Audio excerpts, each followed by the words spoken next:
በሳውዝ አፍሪካ ያለን ሁላችንም እንድንጸልይ ጥሪ ላቀርብ ነው። ጌታ ኢየሱስ ክርስቶስ የተባረከውን ባለፈው በተነሳባችሁ ነውጥ ምክንያት በእግዚአብሔር ፊት እየጸለይኩ እያለ ለሕዝብ ራራ ብለሽ ጸልይ ባለኝ ድምጽ መሰረት ሚያዝያ 26 27 እና 28 ለሶስት ተከታታይ ቀናት ስለናንተ ከናንተ ጋርም በመሆን በእግዚአብሔር ፊት እየጸለይን ነበር። ልክ የጸሎቱ መዝጊያ ሮብለት ማለዳ ላይ ጌታ እንደዚህ የሚል ድምጽ አሰማኝ። ዘግናኝ ሰቅጣጭና ለጆሮ ጭው የሚያሰኝ ክፉ ነገር ለማድረግ የታቀደ ክፉ እቅድ አለና ይህ እንዳይሆን ጸልዩ የሚል ድምጽ አሰማኝ። የእግዚአብሔር ሴት ነብይት ሜሮን ድንበሩ ከሰሞኑ በሳውዝ አፍሪካ በወገኖቻችን ላይ ተከስቶ ስለነበረው አስደንጋጭ ድርጊት ዙሪያም ለተከታታይ 3 ቀናት በጾምና በጸሎት እንደነበረች ተናግራለች።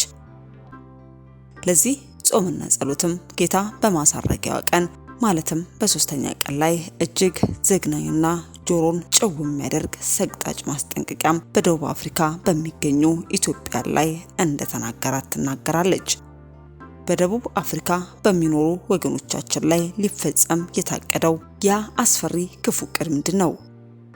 ነብይት ሜሮን ድንበሩ በጸሎት ላይ ያለች ከጌታ ዘንድ የተሰማት ያ ለጆሮ የሚከብድ ድምጽና በዚህ ግንቦት ወር በመላው ኢትዮጵያ ላይ ስለሚሆነው ነገር የተላለፈው አስቸኳይ ትንቢታዊ መልእክትስ ምን ይሆን? ይህ ሰቅጣጭ ድርጊት ሳይፈጸም አሁኑኑ በጸሎት በእግዚአብሔር ፊት ወደ ቁስተል ነብይቷ ያስተላለፈችው ልብ አንጠልጣይና አስደንጋጭ ያለችው አስቸኳይ ትንቢታዊ መልእክትም ከአንደበቷ እንድታደምጡት ይዘነዋል። በሌላኛው ዝግጅታችን የምንጀምረው በታላቅ ሐዘንና በከበደ ልብ ነው። በሰዓት ዓለም በዝምታ በተመለከተችው ስፍራ ስለ እምነታቸው ብዙ መከራን የሚቀበሉ ወገኖቻችን ድምጽ ከምድር ወደ ሰማይ እየጮኸ ይገኛል። በአንድ ምሽት ብቻ ከ30 በላይ ሰዎች በገዛ ቤታቸው ውስጥ በጥይት ተደብድበው ሲገደሉ፣ በጥቂት ሳምንት ውስጥ ደግሞ ከ150 በላይ የሚሆኑ አማኞች ደማቸው እንደ ጎርፍ የፈሰሰው በየትኛው ምድርስ ነው? የቤተ ክርስቲያን አምድ የሆኑ 5 መጋቢዎች ከነቤተሰቦቻቸው ታፍነው ከተወሰዱ በኋላ ነፍሳቸውን ለማዳን የሚሆን ቤዛ በመጥፋቱ ብቻ በአሰቃቂ ሁኔታ እንዲሰዉ የተፈረደባቸውስ በየትኛው ግዛት ነው? ዛሬም ድረስ በ10 ሺዎች የሚቆጠሩ እህትና ወንድሞቻችን ከቀያቸው ተፈናቅለው በረሃብና በእንግልት እየተሰቃዩ ነገን በሕይወት እናድራለን ብለውም በጭንቀት የሚጠባበቁትስ በየትኛው ስፍራ ነው?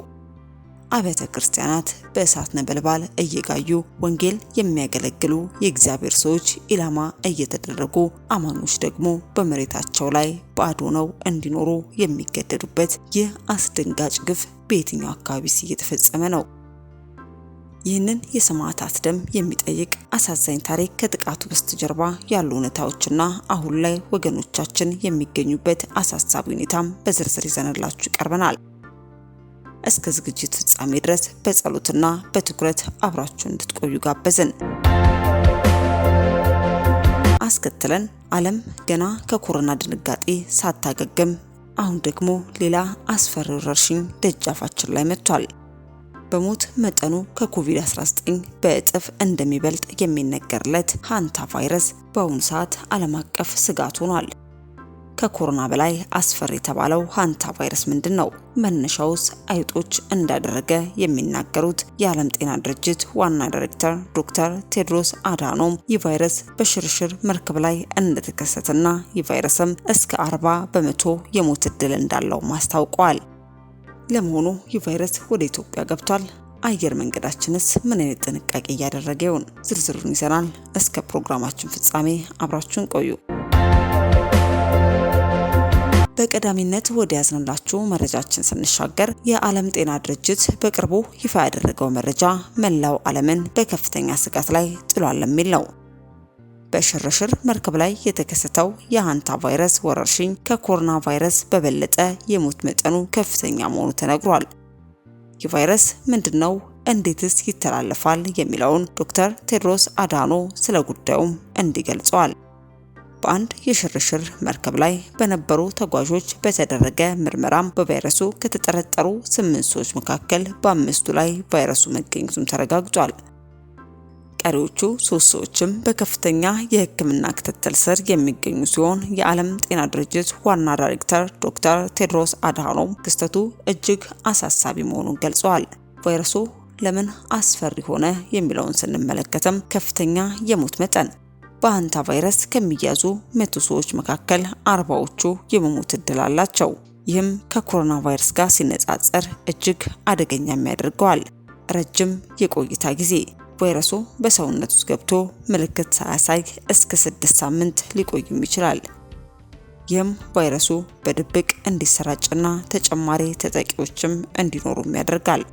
የአንዲስ ዝርያ አሁን የተገኘው የቫይረስ ዝርያ አንዲስ ተብሎ የሚጠራ ሲሆን በሰዎች መካከል የመተላለፍ እድሉም ከፍተኛ እንደሆነ ይገመታል።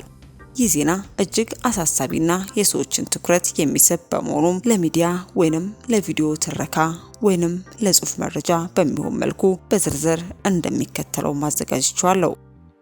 ርዕስ የዓለም ስጋት የሆነው አዲሱ የሃንታ ቫይረስ ወረርሽኝ ከኮሮና በላይ አስፈሪ።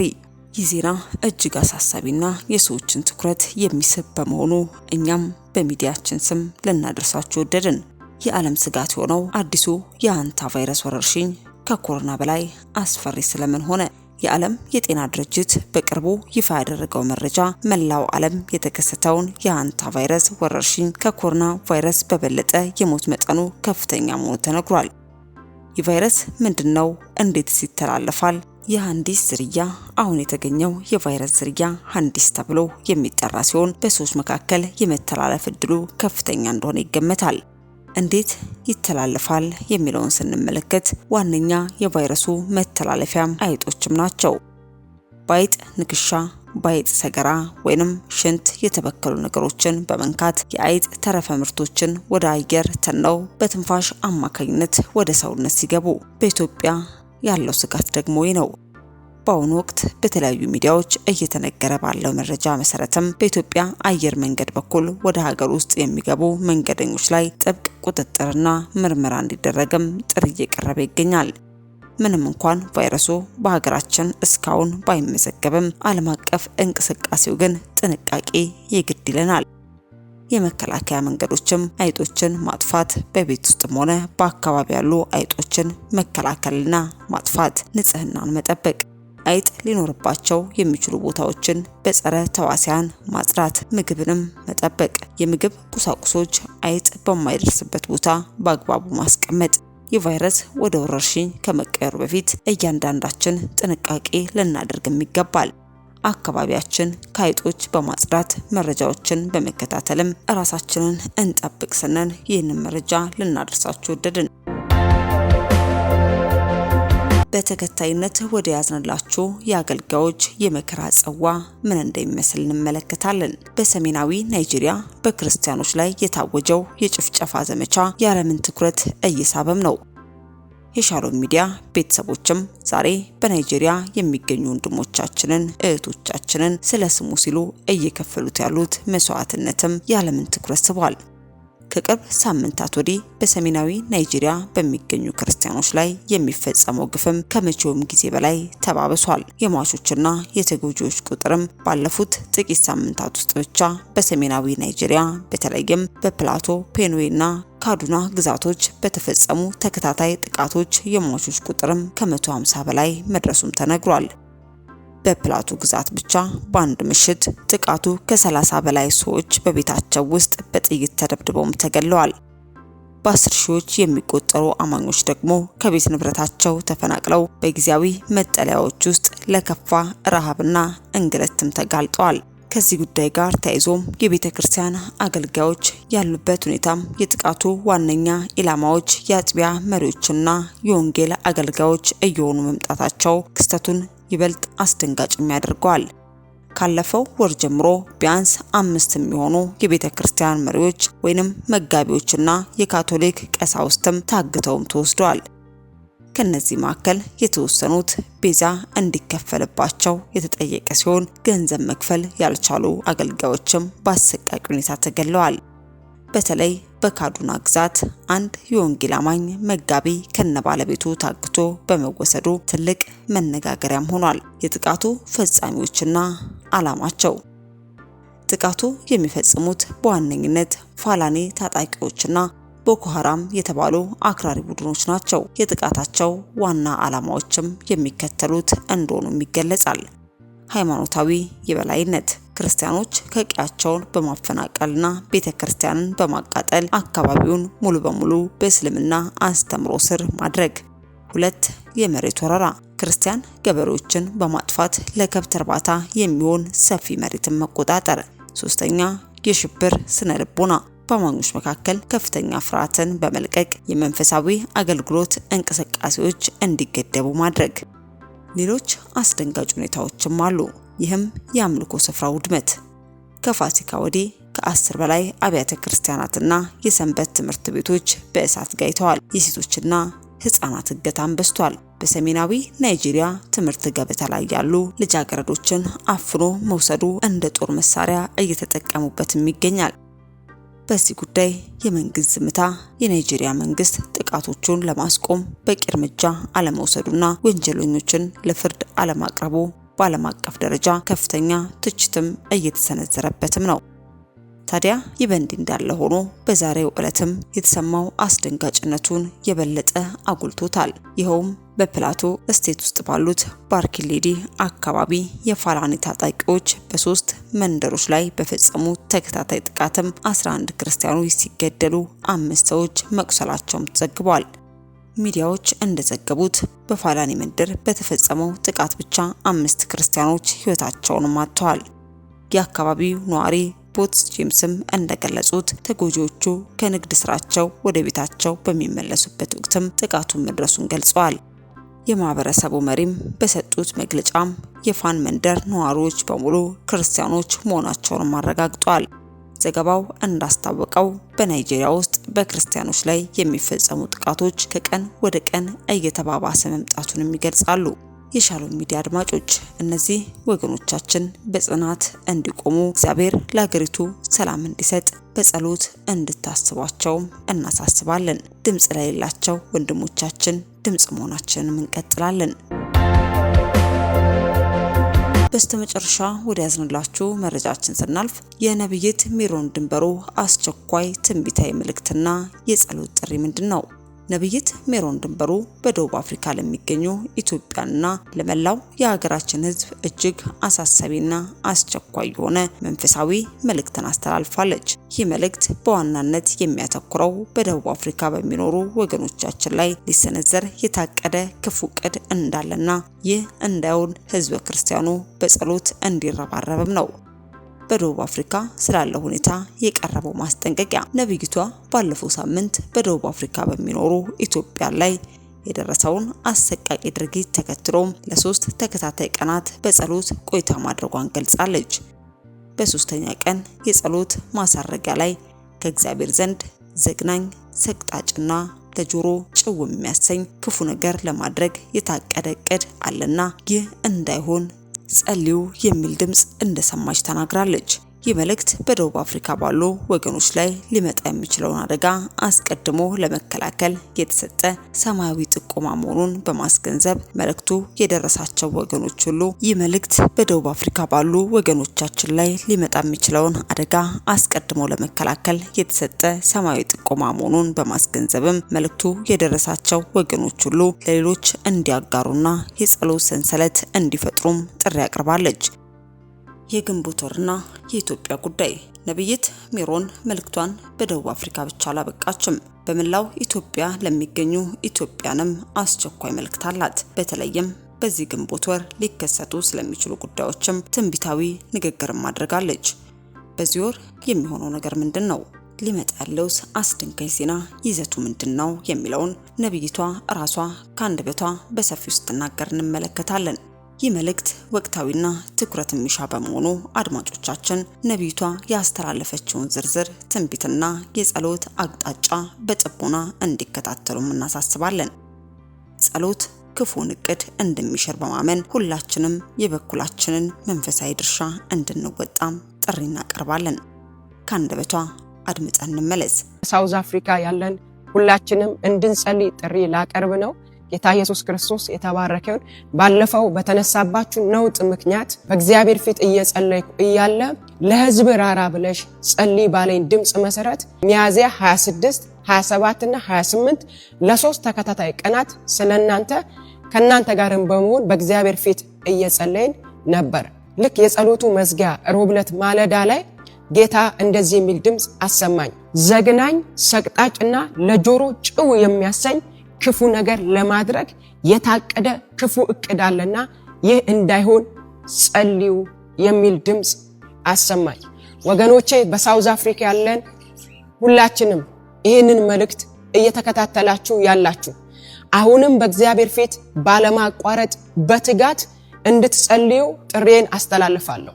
ይህ አሁን የተነሳባችሁ ነውጥ ከመነሳቱ በፊት እንደምታውቁት እግዚአብሔር ዓመቱን ሙሉ የእግዚአብሔርን ፊት እንድንፈልግ በፊቱ እንድንሆን በተከታታይ በመካከላችን ድምጹን እያመጣ መልእክት እየሰጠን ነበር። አሁንም ከእግዚአብሔር ዘንድ የሰማሁት ድምጽ ይሄ ነው። ስለዚህ በሳውዝ አፍሪካ ያለን ይህንን መልእክት የምንሰማ ሁላችንም ሳንታከት፣ ሳንሰለች፣ ሳንዘናጋ በእግዚአብሔር ፊት ተክተን እንጸልይ። የክፉን ሐሳብ እየተቃወምን እንጸልይ። ምክንያቱም እግዚአብሔር ጸልዩ የሚለው ጣልቃ ሊገባ ነው። ስለዚህ አሁንም ደከመኝ ሰለቸኝ ሳትሉ ሳትዘናጉ በእግዚአብሔር ፊት ይህንን ክፉ እቅድ ይህንን ክፉ ሐሳብ እያፈረሳችሁ ጸልዩ። እኛም ደግሞ ባለንበት ስፍራ እንጸልይላችኋለን። አቤቱ እግዚአብሔር ሆይ ዛሬ ከዚህ ተራራ ላይ ሆኜ በጌታ በኢየሱስ ስም ስለ ሕዝብ ጸልያለሁ። አሁንም በሳውዝ አፍሪካ በስደተኛ ሕዝብ ላይ የታቀደ ማንኛውም ክፉ እቅድ ዘግናኝ ሰቅጣጭና ክፉ ጆሮን ጭው የሚያሰኝ ነገር ለማሰማት የተዘጋጀ ክፉ እቅድ በጌታ በኢየሱስ ስም የፈረሰ ይሁን። በሕዝብ ላይ የታቀደ በስደተኛው ማህበረሰብ ላይ የታቀደ ማንኛውም ክፉ እቅድ በክርስቶስ ስም የፈረሰ ይሁን። እግዚአብሔር አባት ሆይ በሳውዝ አፍሪካ በስደት ውስጥ ለሚኖሩ ሁሉ ምሕረት እንዲበዛ ርራይ እንዲበዛ በኢየሱስ ስም ጸልያለሁ። አቤቱ ለሕዝብ እንድትራራ በምህረትና በቸርነት እንድታስባቸው በጌታ በኢየሱስ ስም ጸልያለሁ። ዛሬም ጠላት ካቀደባቸው ክፉ ሰዎች ካቀዱባቸው ክፉ እቅድ በኢየሱስ ስም ታስመልጣቸው ዘንድ ጸልያለሁ። መውጣትና መግባታቸው በምህረት እንዲሸፈን በኢየሱስ ስም ጸልያለሁ። እግዚአብሔር ሆይ በዛ ለሚኖሩ በሳውዝ አፍሪካ ለሚኖሩ ስደተኛ ህዝቦች ሁሉ ለህዝብ እንድትራራ ስደተኛውን በጸሎት አስቡ ብለሃልና ዛሬም በክርስቶስም በዚህ ተራራ ላይ ሆኜ በሳውዝ አፍሪካ በስደት ውስጥ ላለ ህዝብ ጸልያለሁ። ለወንዶች ለሴቶች ጸልያለሁ። በዛ ላለ ህዝብ ሁሉ ጸልያለሁ። ለህፃናቶች ጸልያለሁ። የታቀደ ክፉ እቅድ በኢየሱስ ስም ይፍረስ። አሁንም ከፊት አስደንጋጭ እቅድ ያቀዱት እቅድ በኢየሱስ ስም እንዲፈርስ ጸልያለሁ። ጣልቃ እንድትገባላቸው ጸልያለሁ። እንድትራራላቸው ጸልያለሁ። አቤቱ ለህዝብ ፊትን እንድትመልስ እንድትራራ በቸርነትና በበጎነት እንድታስባቸው በኢየሱስ ስም ጸልያለሁ።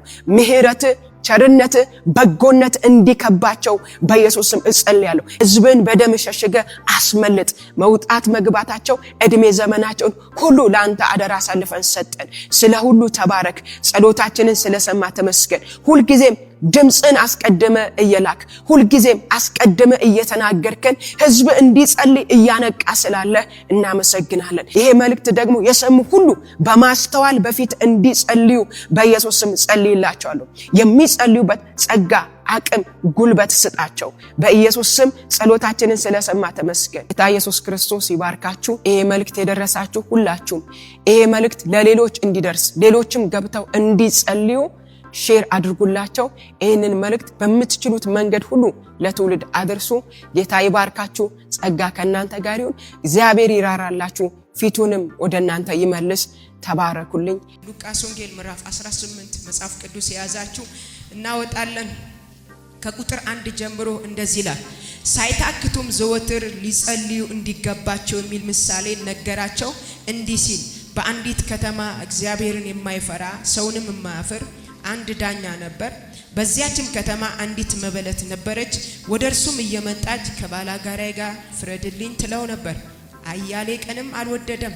ከዚህ በኋላ ግን በልቡ ምንም እግዚአብሔርን ባልፈራ ሰውንም ባላፍር ይቺ መበለት ስለምታደክመኝ ሁልጊዜም እየመጣች እንዳታውከኝ እፈርድላታለሁ አለ።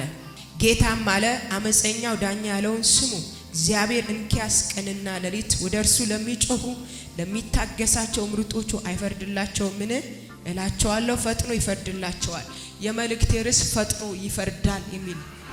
እግዚአብሔር ፈጥኖ ይፈርዳል በሉ። 2 3 4 5 6 7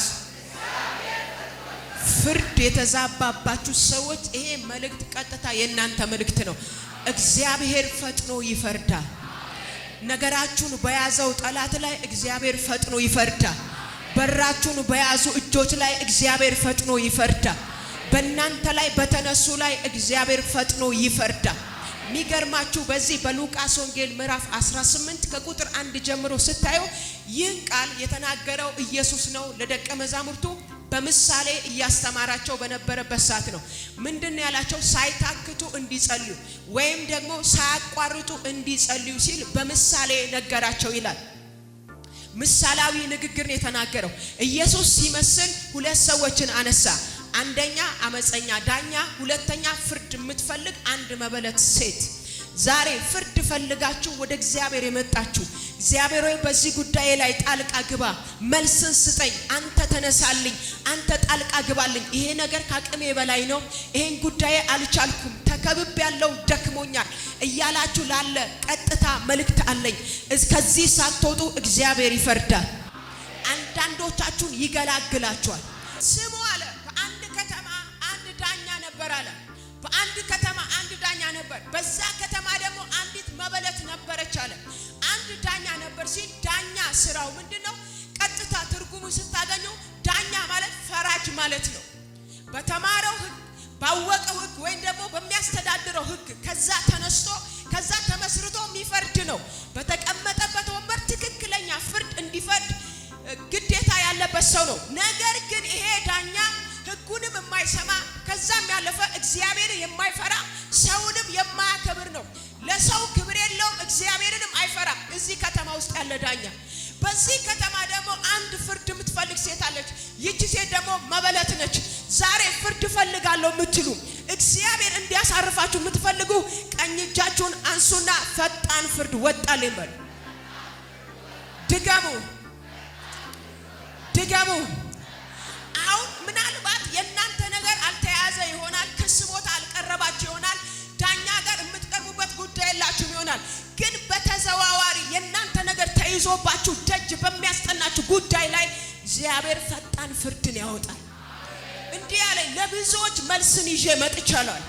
ለብዙዎች አለኝ መልስን ይዤ መጥቻለሁ። ይሄ ማለዳ የፍርድ ማለዳ ነው። ይሄ ማለዳ የፍርድ ማለዳ ነው። እመን 4 ዓመት ካጎበጠ ችግር ጋር አብራ አትቀጥልም። ነገሩ ላይ ፈርድበታል፣ አንተ ነፃ ያወጣሃል። ጉዳዩ ላይ ፈርድበታል፣ አንተ ነፃ ያወጣሃል። ምክንያቱም የመለኮት ድምፅ ዛሬ ማለዳ ወጥቷል። ፍርድ የተዛባባችሁ እውነተኛ ፍርድ ይፈረድላችኋል። አቅም ያጣችሁ እውነተኛ ፍርድ ይፈረድላችኋል። ያዙ አጠገባችሁ ላይ ያለው ሰው ዛሬ በሉት፣ ከዚህ ጉባኤ ሳትወጣ ቤት ላይ በቀረው ጉዳይ በቤተሰብ መካከል በሉት ፍርድ በሚፈለግበት ጉዳይ እግዚአብሔር ይፈርዳል። ፈጥኖ ይፈርዳል። ፈጥኖ ይፈርዳል። ሃሌሉያ። እንዲፈርድ የተቀመጠው ዳኛ አልፈረደላት። ይቺ ሴት ትመጣለች። ከዛ በኋላ የምትለው ነገር አንድ ነገር ነው። ከባላጋሬ ጋር ፍረድልኝ። ሰውየው እግዚአብሔርን አይፈራም፣ ሰውን አያከብርም። ፍርሃት የሚባል ውስጡ ላይ የለም። ለሰው ቦታ የለውም። እግዚአብሔርን አይፈራም። ኢየሱስ ክርስቶስ የተናገረው ቃል ነው። የሚገርም ነው። ነገር ግን ይቺ ሴት ይፈታልኛል፣ ችግሬን ይፈታል፣ ጥያቄን ይመልሳል፣ እውነተኛ ፍርድ ይፈርድልኛል ብላ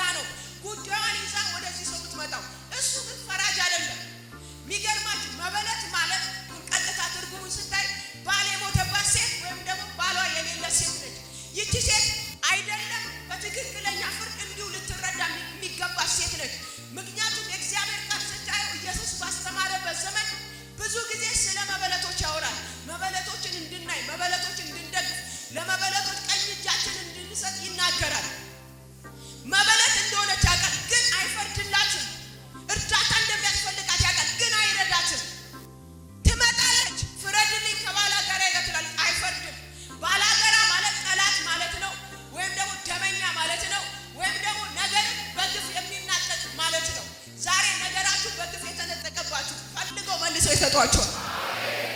አጠገባችሁ ላይ የትኛውም የተነጠቀብህ ነገር በሉት የፍርድ ቀን ስለሆነ ይመለስልሃል በሉት።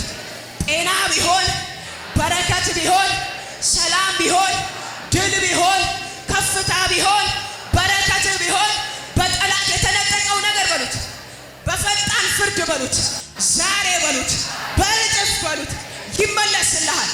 በነገራችን ላይ እግዚአብሔር ዛሬ ለብዙዎቻችሁ ነገራችሁን ያስመልሳል። ምክንያቱም ቀኑ የፍርድ ቀን ነው። ጌታ እንዲህ ያለኝ የፍርድ ቀን ነው። እግዚአብሔር ስለኔ ሊፈርድ ወጥቷል። እግዚአብሔር ስለኔ ፈጣን ፍርድ አውጥቷል። እግዚአብሔር ስላንቺ፣ ስላንተ፣ ስለናንተ ፈጣን ፍርድ አውጥቷል። እዚሁ እያለ ታሪክ ይቀየራል። እዚሁ እያለ ነገር ይለወጣል። ይሄ ነገር እስከ መቼ ነው ከኔ ጋር የሚቀጥለው? እስከ መቼ ነው ከዚህ ጉዳይ ጋር የምሰነብተው? አይበቃኝም ወይ አላላችሁ?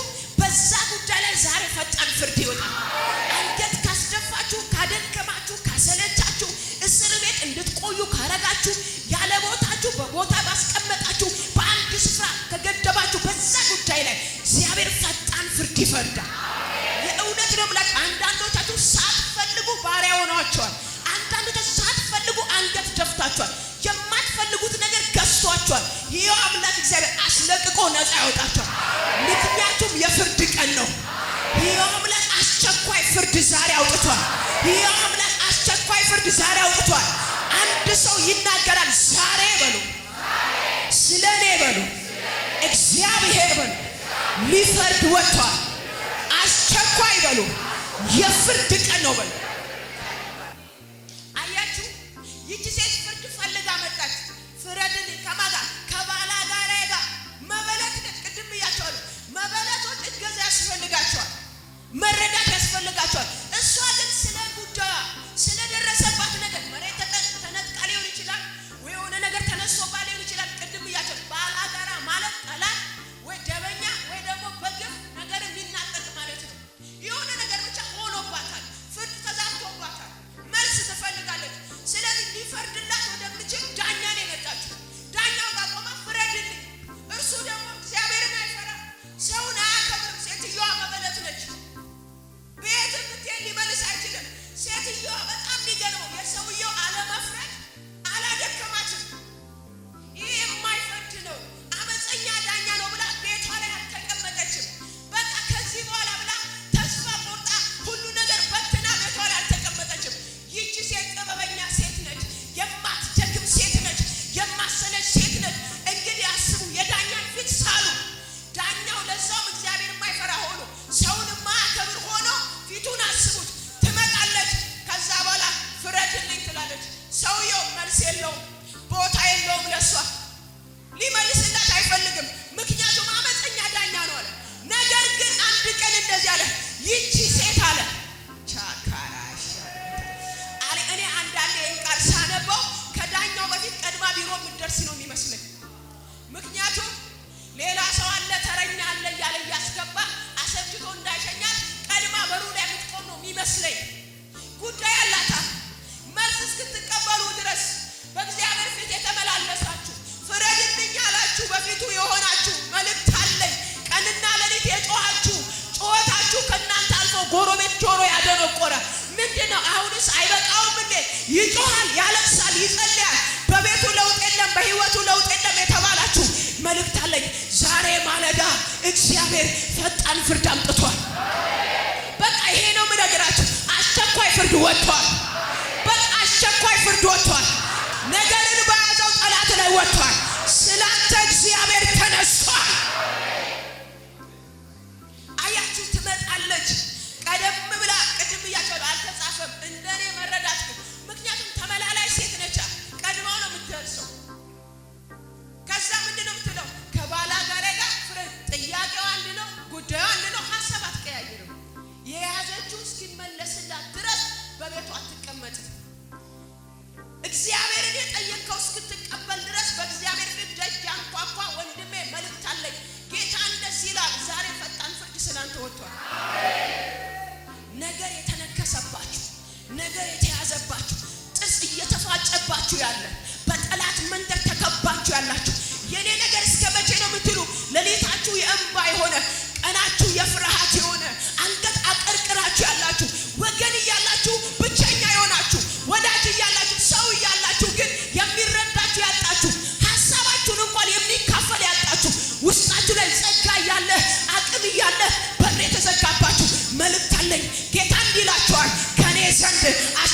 ፍርድ ወጥቷል።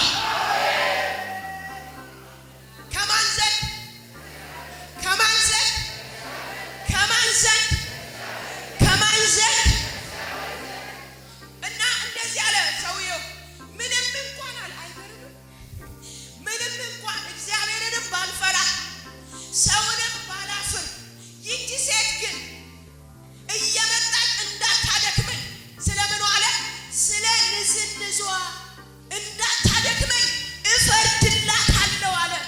ኢየሱስ የተናገረው ቃል ነው ደስ ያለኝ። እንኪያስ አላቸው።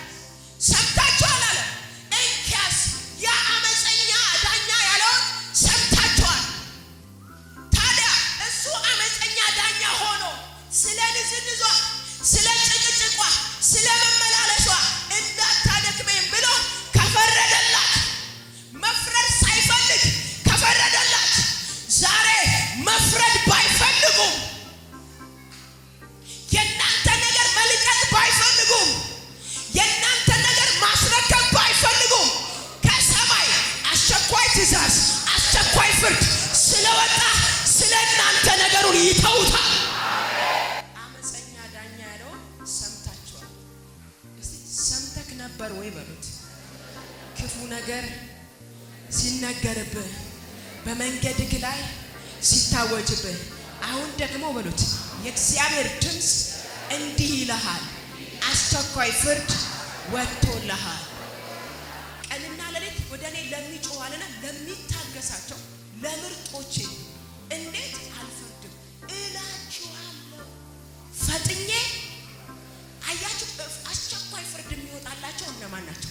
አንደኛ የሚጮሁ ሰዎች፣ ፍረድልኝ ብለው የሚጮሁ ሰዎች፣ መልስን የሚፈልጉ ትዳም ብያቸው፣ የትኛውም ጉዳያችሁ ወደ ጌታ አምጡት ብያቸው ነው። ማታ በየትኛውም በከበዳችሁ ጉዳይ ላይ ከእግዚአብሔር ዘንድ ፍርድ ለሚፈልጉ ሰዎች ዛሬ የፍርድ አዋጅ ወጥቷል።